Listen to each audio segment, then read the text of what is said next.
Good morning. Well, good morning to all. So, today is wala akong pasok. And then, may nagtatanong kasi sa akin, isa sa mga mm, subscriber ko sa YouTube is, kumusta na daw yung garden ko? Ano na ba daw nangyari? Wala daw kasong update. Wala kasi akong ma-upload dun sa nangyari. Marami na siyang bunga. Yes, marami na siyang bunga yung kamatis. And then, Natasha, may hinog na ata. Napansin ko kahapon nung pag-uwi ko sa bahay.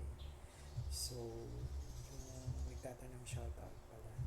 Tsaka sa bago pa lang po sa aking YouTube channel. So, guys, dalo naman kayo. At saka mag-subscribe naman kayo. So, thank you sa lahat po ng subscribers sa akin. Thank you sa mga supporters. Guys, keep up and tara! Ayan, malaki na. Tsaka ito yung huli kong tinanim. Ayan, may bulak na yan siya. Tsaka ito lang siya kaliit yung lupa sa sako niya, guys. Yan, maliit lang siya. Maliit lang. At tsaka may galing yan sa basurahan na lupa. Saka ito yung unang tinanim ko, guys. Ito yung una, namumunga na siya. Ayan, dami na siyang bunga.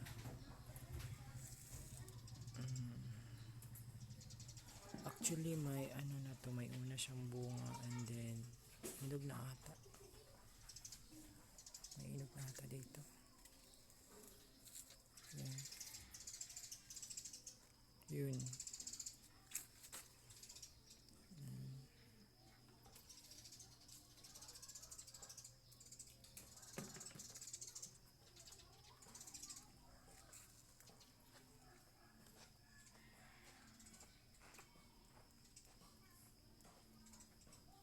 Ganito siya kataas.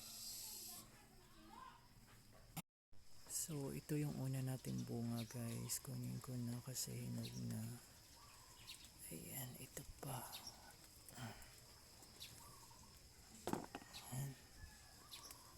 Tsaka ito. Hinog na to kasi. Ayan. Tsaka dito, mayroon pa dito. Ayan. Tsaka ito, isa. Ayan. So, ayan siya, guys.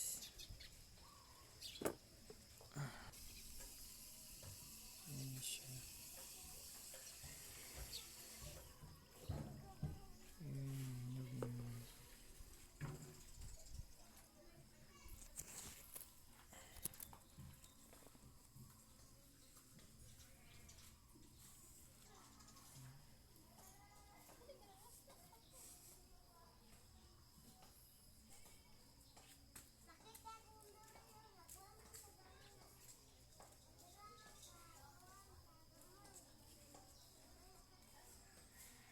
Ayan, marami na siyang bunga.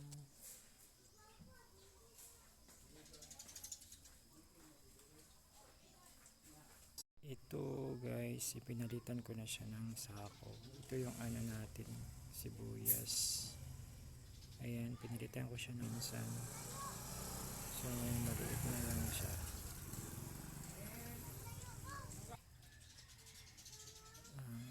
Luya. Ayan.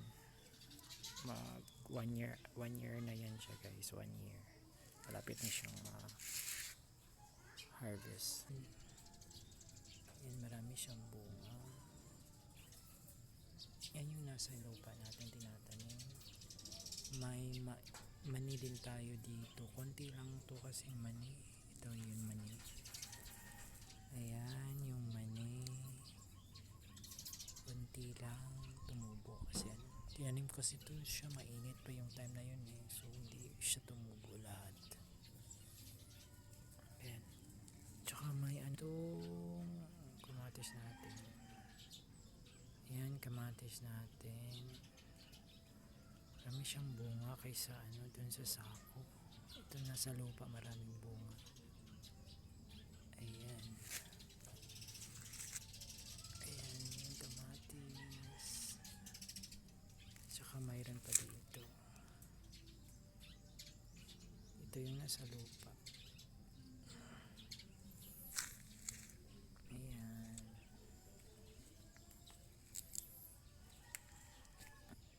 Ito, marami siyang bunga guys. Tingnan nyo, marami siyang bunga.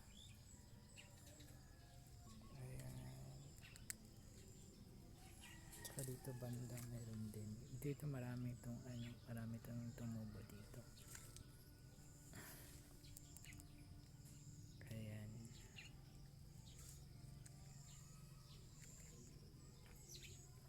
Mas malago siya dito kaysa dun sa kabila.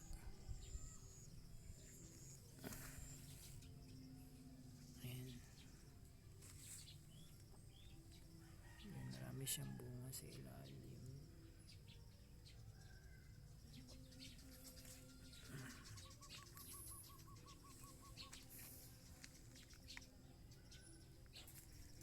Ayan.